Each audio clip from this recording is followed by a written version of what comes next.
যুক্তরাষ্ট্রকে আরও একবার হারানোর দাবি করেছে ইরান।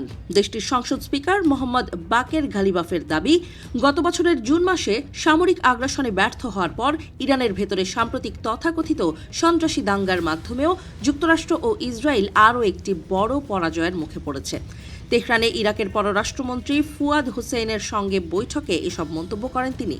গালিবাফ বলেন, জায়নিস্ট শাসন ব্যবস্থার মূল লক্ষ্য হল মুসলিম দেশগুলোকে দুর্বল ও বিভক্ত করা, যাতে তারা অঞ্চল জুড়ে আধিপত্য প্রতিষ্ঠা করতে পারে।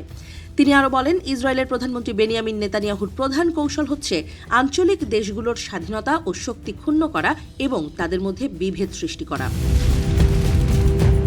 ইরানের সংসদ স্পিকার সতর্ক করে বলেন, ইসরায়েল যুক্তরাষ্ট্র ও ইউরোপীয় দেশগুলোর সমর্থন আদায় করে আঞ্চলিক পরিস্থিতিকে কাজে লাগিয়ে মধ্যপ্রাচ্যের প্রধান সামরিক শক্তিতে পরিণত হতে চায়। তার দাবি, যুক্তরাষ্ট্রের প্রত্যক্ষ সমর্থনে ইসরায়েল গত বছরের জুন মাসে ইরানের বিরুদ্ধে সামরিক আগ্রাসন চালায়, এই বিশ্বাসে যে তারা ইরানের মহাকাশ ও ক্ষেপণাস্ত্র সক্ষমতা ধ্বংস করতে পারবে।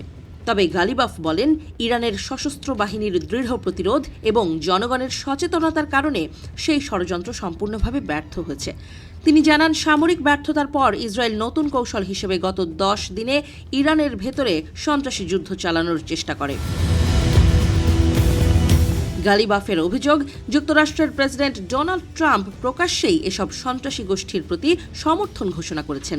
তার ভাষায়, তারা ভেবেছিল ভেতর থেকে সন্ত্রাসী কর্মকাণ্ড চালিয়ে দেশকে অস্থিতিশীল করবে, এরপর বাইরে থেকে সামরিক হামলা চালাবে। তিনি আরও বলেন, সাম্প্রতিক দাঙ্গাগুলোতে যে সহিংসতা চালানো হয়েছে তা সিরিয়া ও ইরাকে সংঘটিত সন্ত্রাসী কর্মকাণ্ডের চেয়েও ভয়াবহ ছিল।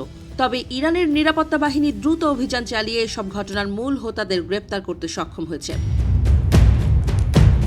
গালিবাফ মুসলিম ও আঞ্চলিক দেশগুলোর প্রতি আহ্বান জানিয়ে বলেন, জায়নিস্ট শাসনের সামনে সামান্য পিছু হটলেও তা পুরো মুসলিম বিশ্বের দুর্বলতার কারণ হবে। বৈঠকে ইরাকের পররাষ্ট্রমন্ত্রী ফুয়াদ হোসেন বলেন, ইরান ও ইরাকের নিরাপত্তা পরস্পরের সঙ্গে গভীরভাবে জড়িত এবং এই দুই দেশের স্থিতিশীলতা পুরো অঞ্চলের নিরাপত্তার জন্য অত্যন্ত গুরুত্বপূর্ণ। তিনি তেহরান ও বাগদাদের মধ্যে সব পর্যায়ে সম্পর্ক আরও জোরদার করার উপর গুরুত্ব আরোপ করেন। এর আগে একই দিনে ইরানের পররাষ্ট্রমন্ত্রী আব্বাস আরাকচি ইরাকের পররাষ্ট্রমন্ত্রীর সঙ্গে আলাদা বৈঠক করেন। সেখানে তিনি বলেন, ইরানে সাম্প্রতিক সন্ত্রাসী ঘটনা ও দাঙ্গার জন্য যুক্তরাষ্ট্র ও ইসরায়েল সরাসরি দায়ী। তিনি বলেন, সন্ত্রাসী কর্মকাণ্ডের মধ্যেই ইরানের বিরুদ্ধে যুক্তরাষ্ট্রের সামরিক হুমকি প্রমাণ করে মার্কিন ও ইসরায়েলি নিরাপত্তা ও গোয়েন্দা সংস্থাগুলো এসব দাঙ্গার উস্কানিদাতাদের সঙ্গে সমন্বয় করছে। আরাকচি আঞ্চলিক সব দেশের প্রতি আহ্বান জানিয়ে বলেন, অন্য দেশের অভ্যন্তরীণ বিষয়ে বিদেশি হস্তক্ষেপের বিষয়ে সবাইকে সতর্ক ও সজাগ থাকতে হবে। ইরাকের পররাষ্ট্রমন্ত্রী ফুয়াদ হোসেন বলেন, তেহরান ও বাগদাদের চমৎকার সম্পর্ক দুই দেশের অভিন্ন স্বার্থ রক্ষা করছে। তিনি জানান, আঞ্চলিক শান্তি ও নিরাপত্তা বজায় রাখতে ইরাক সর্বাত্মক সহযোগিতা অব্যাহত রাখবে এবং সব দেশকে জাতিসংঘ সনদ ও আন্তর্জাতিক আইনের প্রতি শ্রদ্ধাশীল থাকতে হবে।